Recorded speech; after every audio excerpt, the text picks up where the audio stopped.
Bonjour, nous ouvrons à présent le chapitre 28 du livre des Nombres. Alors, on s'attendrait à ce que Moïse monte sur le mont Nebo, comme Hachem vient de lui intimer l'ordre au chapitre précédent, mais non, voilà qu'à nouveau on retrouve un chapitre d'ordonnance sur les offrandes. Et il faudra encore attendre tout le Deutéronome qui prendra le temps de faire mémoire de l'ensemble de l'Exode avant qu'enfin Moïse ne monte sur la montagne. Alors, évidemment, on ne reprend pas la détermination de toutes les offrandes à zéro. Le rédacteur du livre des Nombres précise simplement celles à mettre en place au fil du temps liturgique tel qu'il nous a été présenté dans le livre du Lévitique au chapitre 23. Les chapitres 28 à 30 du livre des Nombres présentent, eux, les offrandes qui doivent être offertes en chaque circonstance. Le rituel quotidien, c'est-à-dire ordinaire, puis en Shabbat, puis au cours d'une néoménie, puis à l'occasion de la fête de Pâques et des Hazim, celle des semaines, celle du jour de l'acclamation, celle du Yom Kippour et enfin les offrandes de la fête des tentes. Alors, le rituel quotidien, tout d'abord, comme en Exode au chapitre 29, le service quotidien comporte ce qu'on appelle la hola, la montée, ou l'holocauste, d'un agneau le matin et celui d'un autre agneau entre les deux soirs, nous dit-on, c'est-à-dire au crépuscule. Comme toujours, cette offrande est accompagnée d'une oblation de farine pétrie avec de l'huile et d'une oblation de vin. Alors en fait, on s'apercevra que pendant toute la période royale, il n'y aura en réalité qu'une seule hola, qu'une seule montée le matin, et seulement une oblation le soir, comme le ratifiera Ézéchiel au chapitre 46 de son livre. Les deux holas quotidiennes représentent en fait la pratique du retour d'exil qui aura encore cours à l'époque du Christ, avec une interruption à l'occasion de la persécution d'Antiochus Épiphane, le successeur d'Alexandre qui avait voulu imposer la culture et le culte grec sur tout le territoire de son empire. Mais quand le rédacteur écrit le livre, eh bien, il fonde obligatoirement cette nouvelle discipline de deux holocaustes le matin et le soir, à l'époque de Moïse, parce que selon la tradition orale qui est la sienne, cette pratique correspond à ce que Hachem avait commandé dès le commencement, afin qu'un foyer perpétuel d'offrande brûle jour et nuit devant Hachem. Quand ce foyer perpétuel s'arrêtera à cause de l'impérialisme grec dont on vient de parler, eh bien ce sera une grande douleur dont le livre de Daniel se fera l'écho. Ce qui veut dire qu'au fur et à mesure du temps, on a une idée de plus en plus haute d'une sorte de prière perpétuelle qui doit subsister devant Hachem. Il ne s'agit plus seulement d'offrir un sacrifice à l'occasion d'une demande, d'un manquement ou d'un délit, mais il s'agit pour le peuple tout entier de se tenir de manière continue devant Hachem, de rester en sa présence, toute génération confondue, même lorsque un holocauste est offert par un particulier. Vous voyez, un fils d'Israël qui offre un holocauste ne l'offrira jamais pour lui-même. L'individualisme pur n'est pas conceptualisable pour un membre du peuple de la Torah. Toujours est-il que, vous voyez, c'est sur cette base que s'est forgée peu à peu la mystique selon laquelle chacun doit s'unir à ce culte perpétuel. On ne rend pas hommage à Dieu en passant, mais constamment. Par une louange sans cesse reprise, rappelons-nous l'exhortation de saint Paul, « Soyez toujours joyeux et priez sans cesse ». C'est dans la première épître aux Thessaloniciens au chapitre 5. C'est par ailleurs le sens de ce qu'on appelle la liturgie des heures dans l'Église, relayée dans le monde chrétien d'heure en heure, de minute en minute, par tous les religieux du monde, non pas en leur nom propre, mais là encore au nom du peuple de Dieu tout entier réparti à travers le monde. Et les auteurs chrétiens comme le grand Origène, mais aussi Bruno d'Asti et tant d'autres, verront les deux agneaux immolés le matin et le soir comme l'évocation des Moïse du Premier et du Second Testament, d'autant plus que Jésus mourra précisément à l'heure de l'immolation de l'agneau du soir, inaugurant ainsi la nouvelle alliance en son sang. Et ça, selon la tradition orale, selon laquelle Hachem a montré à Moïse toute l'histoire qu'il contribuait à fonder. Toute cette histoire, Moïse l'a vue. Pour un juif, il a vu le temple et ses holocaustes perpétuels. Pour un chrétien, Moïse a vu le Christ et son offrande définitive sur la croix vers laquelle toute cette dynamique des montées, des holas, des holocaustes, allait mener peu à peu. Alors à partir du verset 9, insistance sur les offrandes du Shabbat. On passe donc des offrandes quotidiennes aux offrandes hebdomadaires.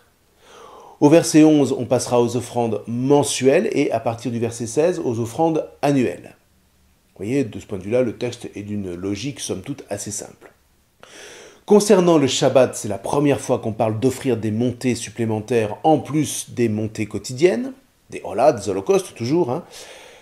Jusqu'à présent, la Torah a plutôt insisté sur le repos, en quoi consiste ce jour particulier de la semaine. Une sorte de discipline salutaire et unique, il faut bien dire, ordonnant le lâcher-prise à la fois en mémoire du Shabbat de Elohim lors de la création, mais aussi en mémoire de la sortie d'Égypte. Bon, on n'y revient pas. Seulement voilà, c'est bien beau de décréter un jour de cessation de tout travail pour se tourner vers Hachem, mais encore faut-il lui donner un substrat charnel. Sans quoi, eh bien, très rapidement, le Shabbat va s'épuiser dans l'oubli.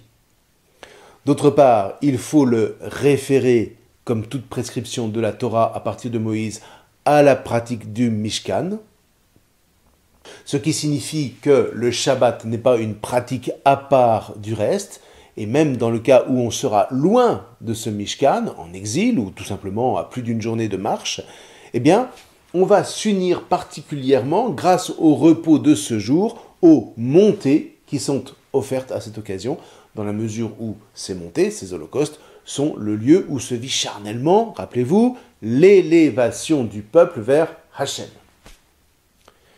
Quelque part, on nous dit que le Shabbat n'est rien sans cette manifestation charnelle, sans cette manifestation cultuelle de l'offrande. Dit autrement, les montées offertes à l'occasion du Shabbat, c'est un peu comme si tout le pays s'interrompait pour se tourner vers le Mishkan qui rassemble toute la prière des fils d'Israël en ce jour si particulier où le peuple cesse tout travail, non pas tant pour se reposer en soi, mais pour tout remettre en Hachem, de sorte que tout, c'est-à-dire toute la création, soit comme consacrée à ce mouvement d'élévation et manifeste par là qu'elle est délivrée, qu'elle est sauvée de l'esclavage. Aujourd'hui, on parlerait peut-être d'une journée de pleine conscience pour entrer ensemble dans cette dynamique, dans cette montée et goûter les prémices de ces noces éternelles auxquelles Hachem convoque son peuple. Soyez saints, car moi, je suis saint. Qu'on le veuille ou non, vous voyez, l'homme, parce qu'il est homme, a besoin d'incarner concrètement son chemin spirituel dans le temps. Ce que nos sociétés contemporaines ont complètement rejeté aujourd'hui au nom d'une pseudo-liberté qui les conduira inexorablement à l'esclavage les unes par les autres. Mais bon, c'est le chemin qu'elles ont choisi, c'est comme ça. En attendant, au milieu de cet esclavagisme organisé, la Torah retentit avec cette convocation au Shabbat qui se vit en communion avec la montée additionnelle du soir. Ézéchiel, quant à lui, en commandera 7 supplémentaires avec 6 agneaux et un bélier, c'est au chapitre 46 de son livre. Mais le rédacteur sacerdotal de la Torah est plus sage. Marquons déjà le Shabbat par un holocauste de plus, ce sera déjà pas si mal, et au demeurant, c'est suffisant. Point trop n'en faut. À partir du verset 11, on passe aux fêtes mensuelles, les néoménies, c'est-à-dire à chaque nouvelle lune, autrement dit à chaque début de mois.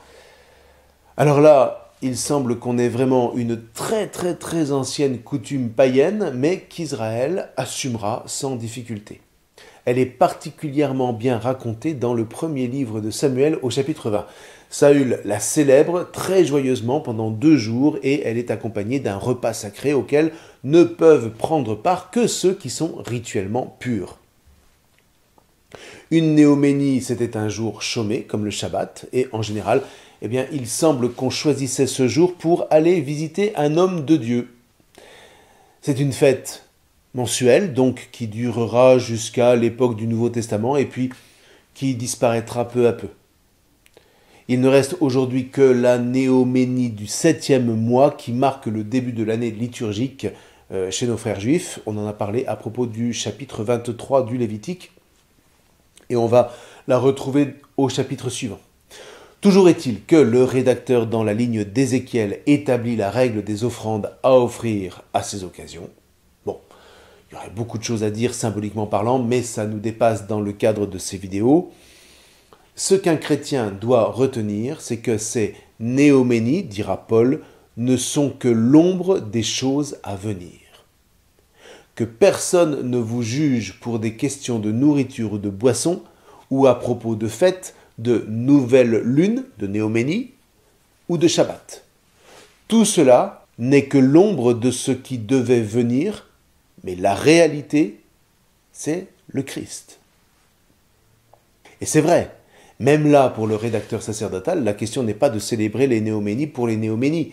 Si elles ne sont pas là pour élever le peuple comme toujours et l'entraîner à goûter la rencontre nuptiale avec Hachem, une rencontre qui renouvelle le temps, pourrait-on dire, puisque chaque mois la lune reprend son cycle.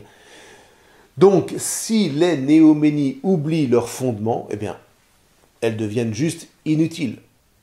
En revanche, quand la réalité qu'elle vise est advenue, à savoir cette rencontre en Christ de Hachem et de Adam, alors ces néoménies sont logiquement vouées à disparaître, comme l'ombre quand la lumière est au zénith. Bon, allez, on n'en dira pas plus ici. Du coup, on s'arrête là pour cette vidéo, pour consacrer la prochaine aux fêtes annuelles que nous connaissons pour la plupart. Ça nous fera une petite révision. Je vous laisse d'ici là lire cette première partie du chapitre 28. Nous verrons la suite la prochaine fois. Je vous remercie.